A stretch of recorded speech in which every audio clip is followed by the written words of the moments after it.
Bonjour ou bonsoir, ça dépend de l'heure à laquelle vous me recevez. Bienvenue encore dans les petits conseils d'Elisa. Aujourd'hui, on va parler de la prière. La prière, c'est l'âme d'un chrétien. Et la prière, c'est surtout ce qui apporte de la lumière dans notre vie. Parce que en première position, en première place, l'homme est fait de spirituel. Le spirituel, c'est quoi? C'est la connexion qu'on a avec son Créateur. Et c'est ça qui fait que quand on va chercher notre pain quotidien, quand on est en communication ou en communion avec les autres, on se retrouve plein de grâce. Ça veut dire quoi? Ça veut dire que lorsque tu pries bien, quand tu sors et que tu demandes quelque chose, un service à quelqu'un, il te le rend bien.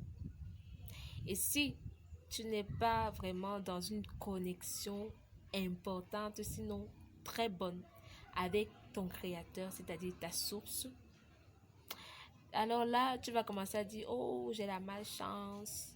Sûr que le grand-père du village là m'a déjà fait quelque chose. Pourtant, ce n'est pas ça, c'est toi. Nous commettons des péchés tous les jours. Et c'est vrai que nous prions, nous demandons pardon. Mais à un moment, il faut prendre le temps de prendre la retraite, une retraite, et prier fermement à Dieu pour lui demander d'effacer toutes nos fautes et de nous remettre sur le droit chemin avec lui. Vous savez, si on n'a pas la grâce de Dieu sur soi, si on n'a pas la lumière de Dieu sur soi, il y a des choses qui ne peuvent pas marcher. Par exemple, le mariage. Tu vas trouver des filles qui te disent qu'elles peuvent s'habiller. Ouais, je me suis tressée et tout ça. Tu es jolie là, toute belle, on te regarde, on dit, oh waouh, si je pouvais avoir une femme comme ça. Mais quand tu passes en route, même le pousseur ne te siffle pas, ma mère. C'est qu'il y a un problème, ça ne va pas. C'est un exemple, je ne dis pas que ça doit être tout le temps comme ça, mais c'est un exemple. Donc, c'est un peu ça. La grâce de Dieu sur nous est importante. Parce que Dieu est la source. C'est un peu comme un fleuve et ses affluents. Les affluents prennent dans le fleuve. Vous voyez? Et s'il n'y a pas une source dans laquelle on peut puiser, ça signifie que le peu qu'on a va s'épuiser et on n'aura plus pour remplacer. Alors, Dieu est cette source-là dans laquelle on va puiser. On va puiser gratuitement pour continuer à recevoir, n'est-ce pas, les grâces qui vont avec.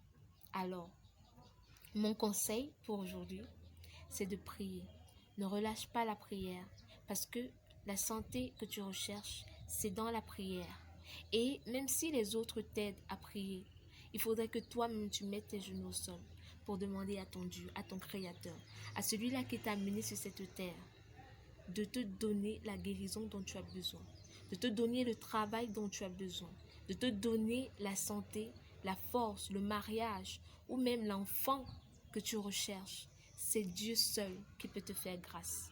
Si vous pouviez imaginer, n'est-ce pas, l'ardeur avec laquelle les suppôts du diable travaillent jour et nuit. Je ne vous mens pas que vous ne pourrez pas passer une seconde sans parler à votre Dieu même dans votre cœur. Le Seigneur nous écoute tout le temps.